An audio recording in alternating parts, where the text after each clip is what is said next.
Hey guys, Infidel1258 here. Today we're going to talk about conflict airdrop points from the Conclave set.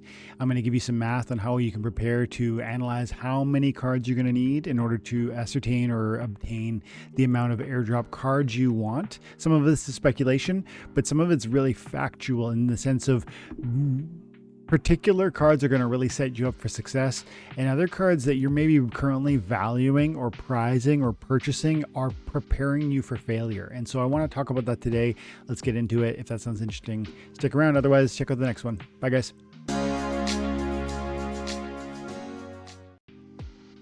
So Conclave airdrops are going to be so huge. We know that they're going to be significant airdrop cards, legendary cards, summoner cards. These cards are going to matter. They're going to impact the meta. They're going to be deeply meaningful. This is how we will receive the summoners that are designed by people who reach the leaderboard. And these are going to be really powerful. If we look at the past and we just even see what happened with Untamed for one, or with Rebellion for another, and if all we do is look at the legendary summoners, and these are not the only ones that exist, because there's other cards that I could show you too, but these cards are amazing and impactful and currently defining the meta in Wild and in Modern. And so they absolutely matter. And at times they have been crazy overvalued. Llama used to be like $500 a unit. Byzantine was 3,000 for a max copy, which I sold one for at that level. And so getting these early and getting them through airdrops is going to matter financially as well as from a utility standpoint. Okay. And it's not just summoners. It's also some of the amazing monster cards that happened through both of these, like let's feature Rebellion in particular. Rebellion Rage. This card is still an $18 card, even as it's beginning to age, right? It's going to be out of Modern after the next set comes from following Conclave. It's a big deal though. Here's two of them right here. Kai was airdrop number 2 from Rebellion. Rage was airdrop number 1 from Rebellion. Kai, $5. Rage, 18. Even today, some of these monsters are really meaningful and still impacting the meta. Rage is at the highest levels. It has Weapon Train, Affliction, Life Leash. This is a great card. I still do not have this card maxed out because I didn't take my Rebellion airdrop seriously. I want to prepare properly for Conclave, and hopefully this video is going to help you prepare. But the question that you really need to start this whole conversation with is, do you believe that these airdrops are going to be meaningful? Clearly I do, looking to the past, as well as what I've heard, the hints and the implications made by certain people in the Splinterlands team of what these airdrops are going to look like. They've got me hopeful. Now, you might not share that confidence, but that is the starting point for where this conversation goes forward. I am confident, therefore I want to position myself well within the Conclave airdrops. With that in mind, you need to recognize certain things about the airdrop conflict mechanics. So this article is from support.splinterlands.com, and it pertains primarily to the Rebellion airdrop procedure, but it's got important data that's gonna apply, even if some of the numbers ultimately won't apply. We'll find out, but not everybody's gonna know this, so I need to rip through some of it. The Mage Wagon is a thing that you own. It's an asset that you buy. It costs 10,000 DEC or 10,000 credits to make one. And when you make it, is this asset that you can load up with cards. You can put 5 cards and up to 100 packs in each wagon. Now, that's like 5 slots of where you can like essentially mobilize those units to affect the conflict. That's how the game works. It's like you're sending these monsters into battle to wage war in the conflict and to achieve victory for you and your team, which is airdrop points for you. Now, cards that are delegated or rented you may not be used in conflicts. Important to know. Cards that you have delegated out or listed on the market may not be used in conflicts. That's really important. So 5 cards and 100 packs per 10,000 DEC or $10 per Mage Wagon.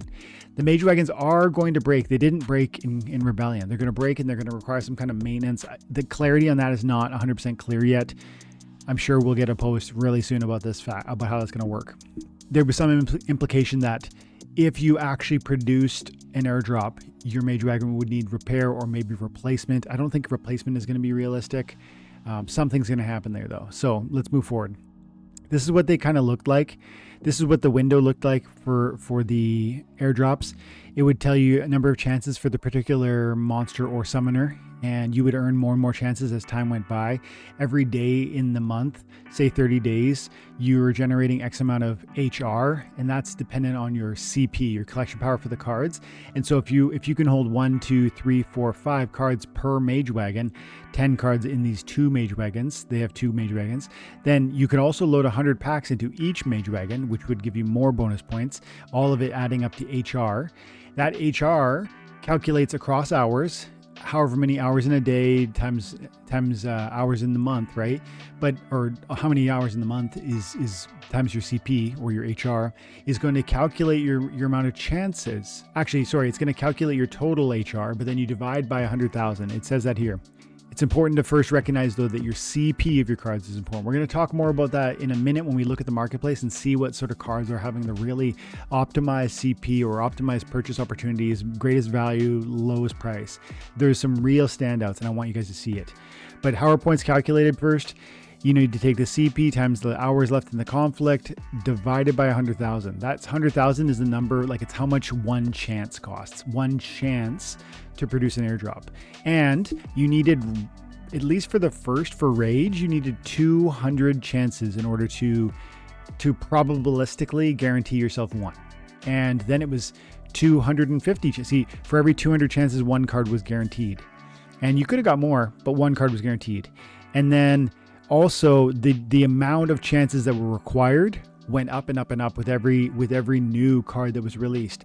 And the theory there was, or the reasoning there was, your card collection is going to grow even with the airdrops. And so we need to escalate sort of the entry level floor for how you're going to acquire the same amount of cards for airdrop number 2, 3, 4, 5, 6, 7, 8, all the way through. Looks on this picture here, it's showing Cryptic, and it's saying every 325 chances guaranteed one card. That was toward the end or middle, because I want to say it got up to 600 chances per. But the first two examples, Raged was 200, Kai was 250. And I think we need to think about that in correspondence or in relation to Conclave. So if we think it's going to be something similar, whether it's 200, whether it's 300 in chances in order to justify the airdrops appropriate for drop number 1. I want to, mathematically for me, in order to plan for huge success, I want to go above and beyond. I don't want to plan for 200 chances. I want to plan for 300 chances to get myself one airdrop. And so if I want 11, I don't want 2,200 chances, I want 3,300 chances. That's where my mind goes. So then we could actually calculate how much CP or HR we're going to need for that. I'm not going to personally put packs into the Mage Wagons. Holding packs is too difficult, especially when there's black foil arcanes and gold foil arcanes that you could rip in those. I just need to open those. In my opinion, I just cannot. I know if I had so much money I could satisfy my full collection, I would probably want to sit on some of these for a long time and watch those packs get burnt, and then your drop chances for gold foil arcanes, it would go up and up and up. But for me, I'm not putting a single pack in these Mage Wagons. I'd rather rip them and just see if I could pull one of those super elite black foil arcanes. All that said, how am I going to achieve, 3,300 chances for the first airdrop? We need to crunch some numbers. But that's, to me, that is going to be the pathway to expecting a max copy of it. And if I can get any bonus points on that, if I can go beyond 3,300 airdrop chances for the first airdrop, which was Rage on Rebellion and will be something entirely new for Conclave, that would be kind of desirable. And so again, hopefully, as we establish how this works, we can then move toward what cards exist and what's the best value versus price. That's the goal for the rest of the video after we finish this. Just a confirmation again, the first conflict was 200 chances for one guarantee. The second conflict was 250. And I believe the last ones were like 675 or 700 chances. And so it really escalated by the end of it. There's more that I could tell you about how the gold foils work or how, but I think the next most important conversation piece is really the looking at the marketplace, because I think there's some important stuff that you can glean about what would be, the best appropriate action for you in this moment. Here's what I'm seeing. When I come into Peak Monsters and I see two things right out the gate. Rebellion cards will give you airdrop points for this Conclave airdrop set. they're going to give you half the airdrop points that Conclave do. Many people don't know that, I think. I think that's partly why maybe Rebellion is perhaps overvalued in this moment, and why maybe Conclave is undervalued as well. I do think Conclave is undervalued. I think people are desperate to open more Conclave packs, so they're selling things that aren't, everything is not nailed down to get more CA packs. And that's resulting in probably some lower than expected prices on some of these Conclave cards. I think some of them, even the meta ones, are being given away right now. Not only from a utility standpoint is that noteworthy, because you could build out your Conclave deck in some ways maybe for cheaper than you ultimately will be. But even from just this conversation around the airdrops and the Conclave Mage Wagon standpoint, conflict standpoint, I think you should know your Rebellion set still counts, and you can, you know, if the opportunity arises, build out some of that to find your set make your set what you want it to be, and recognize that those will represent airdrop points, but they're only going to be half of what the Conclave is. So I'm focusing on Conclave. And when we come into Conclave, and we obviously the greatest pathway to the maximum number of points is going to be legendaries. Not just legendaries though, gold foils or gold foil arcanes or black foil arcanes. But let's look at that quickly. If your CP is how you justify your HR, your airdrop pointage per hour, then 500 per one legendary CC or BCX of the Craniacs of a legendary, of any legendary, right? So if you got 11 of them, which is a max one, it's going to be 5,500 plus 5%. That's just how it works. It's 5,500 plus 5% is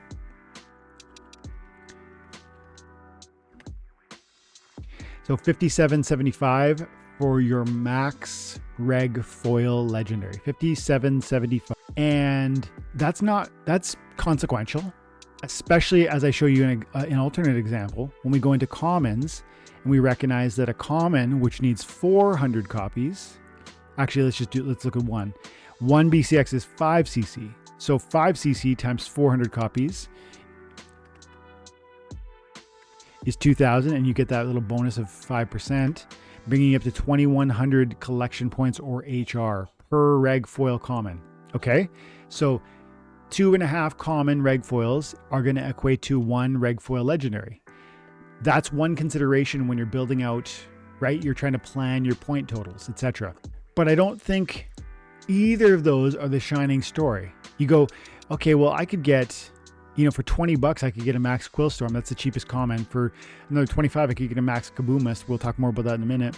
The legendaries, on the other hand, most of them are $5, so that's going to be a $60 card, and some of them are $100 card, right? Some of them, Greybrow or Zen's going to be a $200 card. So some of these legendary reg foils are not actually going to be affordable from an HR standpoint.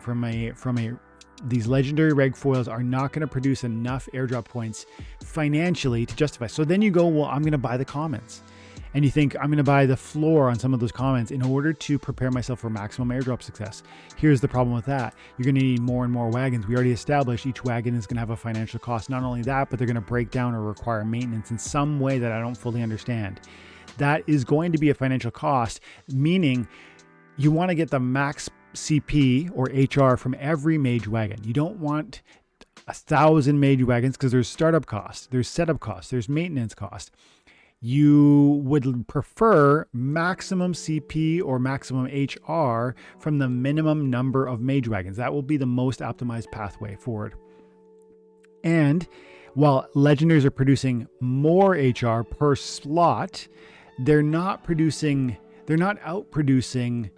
from a financial perspective. The outlays, like I could buy 1 Craniacs the Quick maxed out, or I could buy 2, maybe 2.5 commons maxed out. And that way with the commons, I'm getting 2 cards that I can play with instead of 1 legendary I can play with. Also, because that's another factor, right? Because many of us are still building out our decks in Conclave. You don't just want airdrop points. You want to multitask in terms of how you're spending your money so that you're maximizing your effectiveness with every dollar you spend. If you buy the commons and you don't have the commons, you're building out your deck, you're increasing your functionality, you're increasing your synergies, your utility, you're increasing the number of times that you're gonna and ways you're gonna be able to win. 1 Craniacs the Quick is awesome. 2, maybe 3 commons can probably be better. It will move the needle more for most people. And so you got to weigh these things, but all things considered, higher cards are giving more points. Now, the fresh new thing that's happening here, of course, we've always had common and we've always had reg foils. The legendary gold foils are in the Rebellion set were the creme de la creme of airdrop points.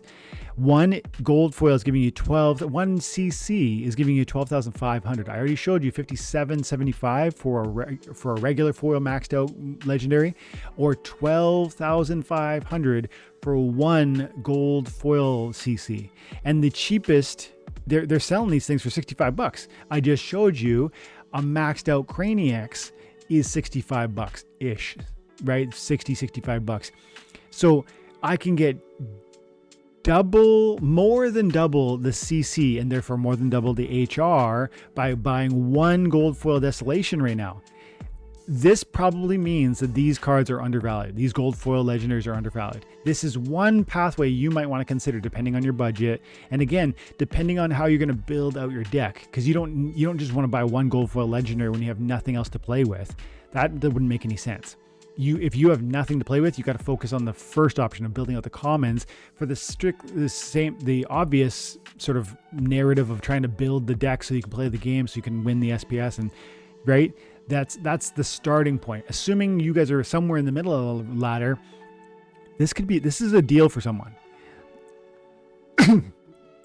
That CP is a deal for someone, and the observations or the deal opportunities are far more multitudinous than just gold foil now. But I actually want to show you one more before we move away from gold foil. Like last season with the Rebellion, it was reg or gold. Those were your options. Those were your two paths. Now with arcane, gold arcane, black foil, and black foil arcane, there's a whole new world and there's all these different options.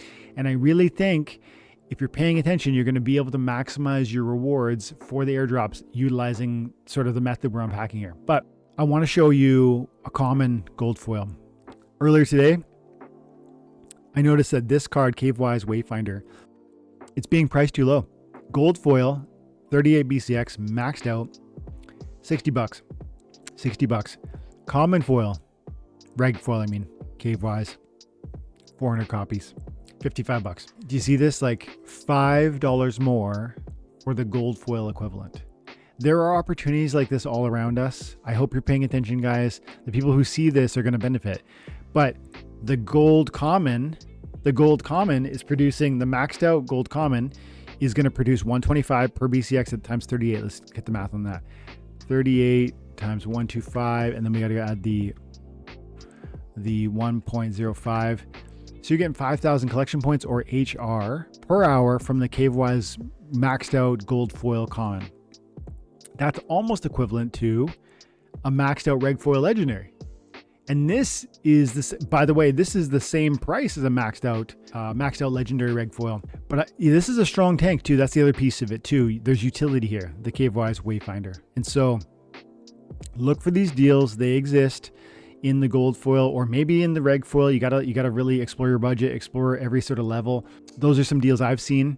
But I now want to, I guess, wrap up the conversation with the next level or the final level that really are going to blow the lid off some of our airdrop point calculations and the ways we're going to reach it. For me, it's going to really change the game.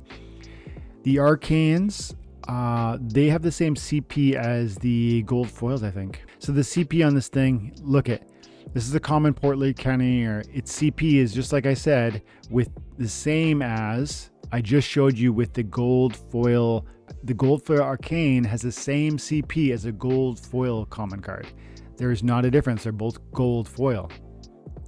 And so while these ones are numbered, these ones are the gold GFAs are numbered and they're more exclusive and they're more cool to look at and all that stuff. From a CP standpoint and for an HR standpoint, there is no differential. The craziness comes in with the black foils, which is your real price point valuation. Now, because there is some cheap black foil cards and they get all kinds of bonuses from an CP and therefore an HR standpoint. On the black arcanes, what are they doing? A common, look at this, 20. So both the black and the black foil arcanes are producing, this is a common, it's producing 24,937 CP. Again, that's an arcane, black foil arcane, but the black foil is doing the same thing, 24,937. That's a 5x of the CP on a common. So obviously black foils are cheaper than black foil arcanes. The question is, are any black foil common cards at any card at all? Like, who cares if it's a good one, bad one, ugly one? Like that HR, that collection power is huge. It's huge. I showed you it's more than a black foil common producing 25,000 CP per hour is producing more than 2 BCX of a legendary gold foil. Like, this is huge. It's producing more. The one black foil is producing more than 4.5 maxed out legendary reg foils. The differential here is gigantic. These black foils are going to produce huge airdrop points, and they're going to produce massive airdrops for you. So let's do a little bit of calculation on it first. But I want to show you, before I go any further, like if you were to buy this, so you got to think this through, because if a regular foil common is going to produce 2100 maxed out, is going to produce 2100 CP and therefore HR, you need 12 of them. 12 maxed out commons for one common black foil. There's no way. Right now, black foils are not priced 12x the common equivalent, the maxed out common equivalent. I need to say that again. The math here is suggesting 10 to 12x valuation for a black foil would be appropriate, but we're nowhere near. The black foils, look at 400 BCX on this common reg foil is going to cost you $22. And if I go over here to the next page, this is the next cheapest common, maxed out 400 BCX, you're looking at $32. So $54 for the first two. The third one, it's going to be another 26, $75 ish for 3 maxed out commons. We're talking 25, 30 bucks to max out these commons. If I want 12 of them, that's what we're talking. 2100 times 12, that's roughly the CP of one black foil common. And so if I want that much CP being produced, I buy 12 common maxed out regs, or I buy one black foil. And what about the price differential? 12 commons maxed out at, call it $25, just to be as frugal or as like underwhelming on this differential. It's not going to be 25. It's going to be 30 for some of them. It's going to be 35 for some of them.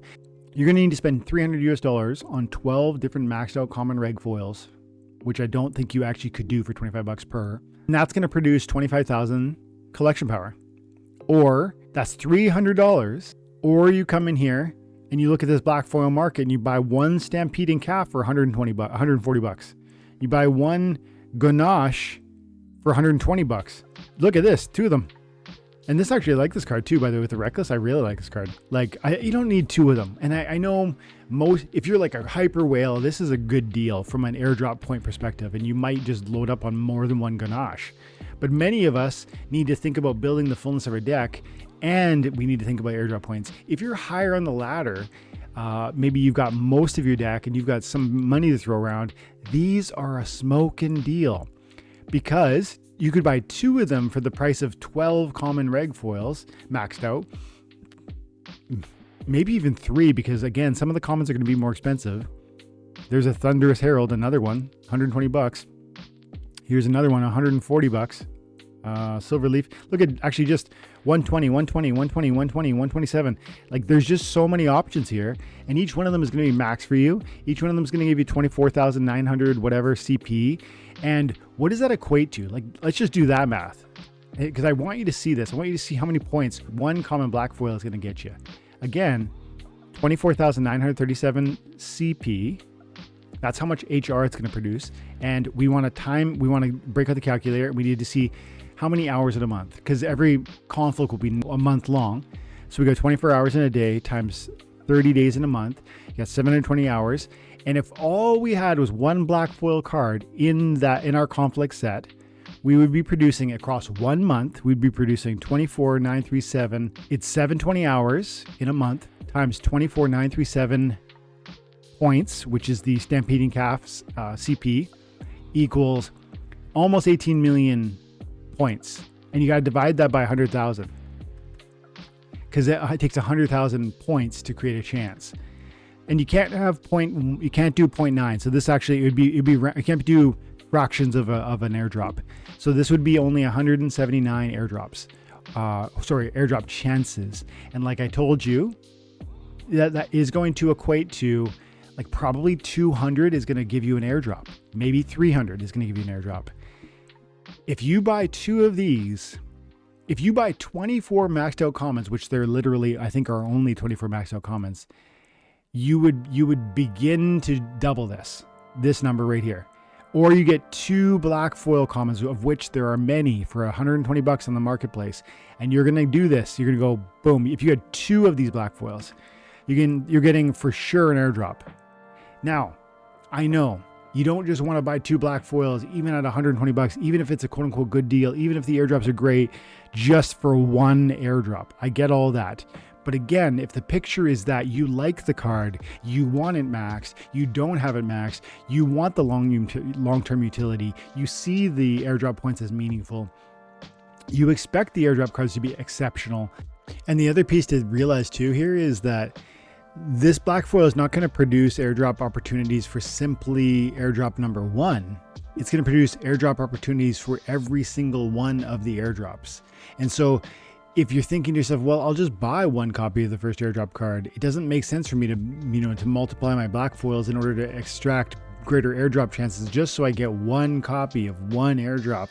Well, remember, actually, it's 1 copy potentially of every single airdrop.